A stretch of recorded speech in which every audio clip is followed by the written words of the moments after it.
আপা মেয়ে বিয়ে দেননি এখনও। পাশের বাসার আন্টি এসেছিলেন এক কাপ চিনি নিতে। আমি তখন ভার্সিটির জন্য রেডি হয়ে মায়ের কাছে এসেছিলাম, যাচ্ছি বলতে। হঠাৎ পাশের বাসার আন্টি এসে উপরোক্ত কথাটি বললেন। আম্মু ওনার কথার উত্তর না দিয়ে আমাকে বললেন, যা মা, সাবধানে যাস। আমি মুচকি হেসে মাথা নেড়ে বললাম, আচ্ছা মা। আমি দরজার সামনে এসে জুতো পরছিলাম।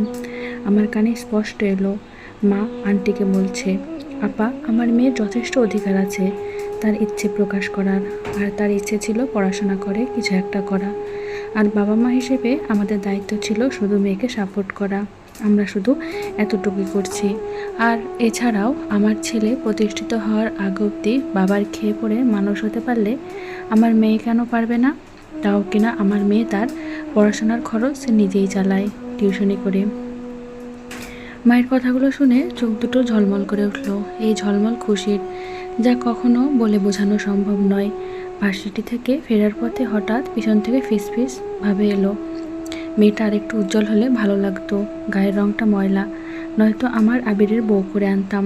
কথাটা শুনে পিছনে তাকালাম না, কারণ আমি জানি সকালের ওই আন্টিটার মতোই হয়তো কেউ এসব সমালোচনা করছে। বাসায় ফিরে খেয়ে দিয়ে শুয়েছিলাম, হঠাৎ কাজিন ভিডিও কল দিয়েছে। কল ধরতে কাজিন হাস্যোজ্জ্বল চেহারায় বলল, কিরে মেঘ, কেমন আছিস? আমি হেসে বললাম, আলহামদুলিল্লাহ।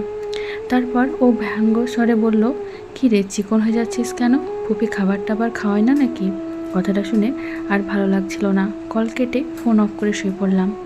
বিকেলে ঘুম থেকে উঠতে দেখলাম একজন আন্টি আর একজন আঙ্কেল এসেছে। আম্মু ইশারায় কিছু একটা বলতে বুঝতে সক্ষম হলাম যে ওনারা হঠাৎ আমাকে দেখতে এসেছে। আমি সাধারণভাবে সালাম দিলাম। আন্টিটা আঙ্কেলকে আস্তে করে বলছে, না এই মেয়ে চলবে না, তেমন একটা সুন্দর না। এবার আর সহ্য হচ্ছিল না। ঠান্ডা মাথায় বললাম, আন্টি আমি সুন্দর না আমি জানি, তাই বলে ফিসফিস করে সমালোচনা করার কি দরকার? সাহস থাকলে আমার সামনে সমালোচনা করুন। আপনাদের সমস্যা কোথায় জানেন? আপনাদের সমস্যা হলো আপনারা নিজের থেকে অন্যের সমালোচনা বেশি করেন। তাতে ওই মানুষটার কষ্ট হয় নাকি সুখ হয় তা আপনারা ভেবেই দেখেন না। আমি অসুন্দর আপনাদের চোখে হতে পারি, আমার ফ্যামিলির চোখে নয়।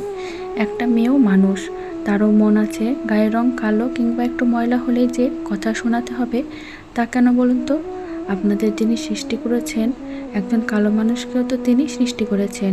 কালো মেয়ে নিয়ে ভার্চুয়াল লাইফে কত কত গল্প, কত কত প্রশংসা দেখি, আর সেই প্রশংসাগুলো আপনার ঘরের মেয়ে অথবা ছেলেটি করে, অথচ বাস্তবে তাদের চাওয়া সম্পূর্ণ আলাদা।